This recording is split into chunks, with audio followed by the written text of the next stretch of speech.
Welcome. In front of me is a Samsung Galaxy A13, and today I'll show you how you can go through the setup process of this phone. Now when you get it basically brand new out of the box, you will be presented with this screen once you turn it on. And we can progress through the setup together right here. So once you press on the blue button, it will take you to the language selection. So from here, choose your desired language. Now I'll be sticking with English, so that's what I'm gonna select right here. Now English is English to me, so I'm not really bothered by which version of it. And this takes me to the next page, which is connect to mobile network by inserting a SIM card. This step is completely optional and you don't have to do it. Now I'll mention that when the device is completely brand new, unlike this device, I have already unboxed this previously and then perform a factory reset. So in my case, I am not required to connect to network. But if your device is straight out of the box, like unsealed with the, those little stickers cut, then you are required to connect to some kind of network, either through a mobile one, so right here, or through Wi-Fi. The choice is yours. Without network connection, you will not be able to finish up the setup for some stupid reason, which I cannot tell you why. It genuinely makes no sense to me. Now, once you also do that and choose your region, unlike me, you need to reboot your device. Reasons for that is because of provider needing to install some update or something like that. I don't exactly recall what it was, but something alongside with the provider. Even though I wouldn't have inserted a SIM card, it still needs to do something with my provider, even though it doesn't have any effing idea what my actual provider is. So fantastic explanation here, Samsung. Now once you have connected to your network and performed a reboot, you can then proceed further with the setup. So we can now continue, which is for your review. I have agreed to the end user license agreement. Obviously you have no other choice here, so you need to select that and then you can proceed further. This brings us to permissions for Samsung apps and services. Now, no thanks, apps from Samsung don't need any permission in my case because I don't really plan to use majority of them. So I'm just gonna disable that and go to the next page. Obviously you can change that if you want to utilize them. Now this brings me to the Wi-Fi connection page, and like I mentioned, if your device is brand new you cannot skip this, but because I have already done the first initial setup, I do have the skip button right here.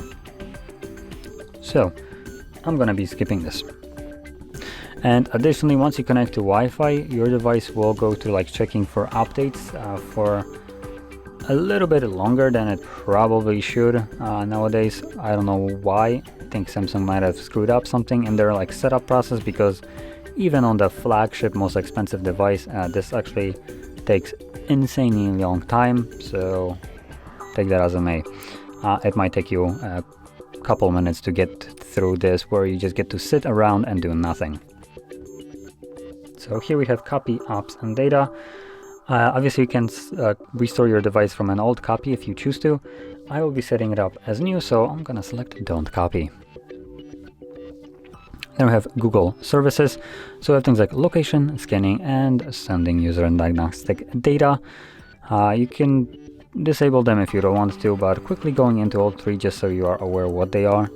The first one, location, is just GPS tracking for your device, which allows applications like Google Maps to give you an accurate route to your destination if you're using it as a GPS navigation. Allow scanning allows the device to simply look for signals like Wi-Fi and Bluetooth, and then send user and diagnostic data allows Google to spy on you.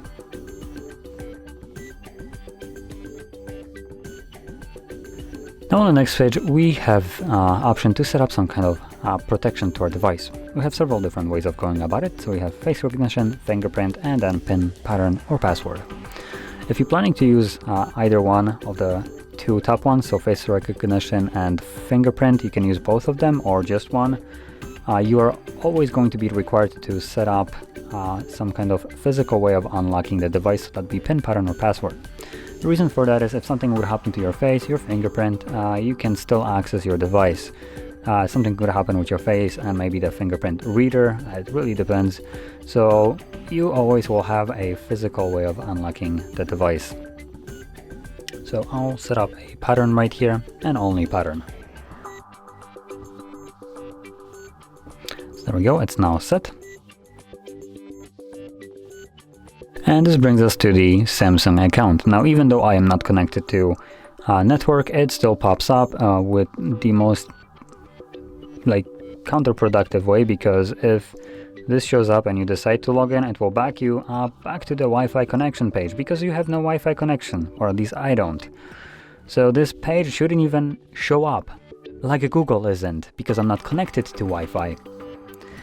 And additionally, if you try to skip this, because it's Samsung, they really want you to use their stupid applications, you get this this pop-up right here. And just because this is a budget version of Samsung phones, the A13, the list is a little bit shorter than you would normally see.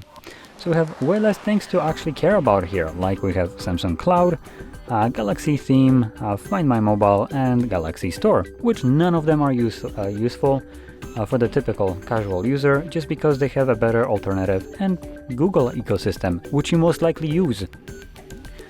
So just to kind of go into them, Samsung Cloud has Google Cloud, Galaxy Team has entire Play Store, Find My Mobile has my Find My Device, and Galaxy Team, again, we have the Play Store, making all these applications obsolete. And it's not like they were good from the begin with, so it's not like we're missing out on anything really. And from here we can then select Finish, which will present us with our home screen after a couple of seconds. Or a SIM card. There we go. So that is how you could go through a setup process of your brand new device. And if you found this very helpful, don't forget to hit like, subscribe, and thanks for watching.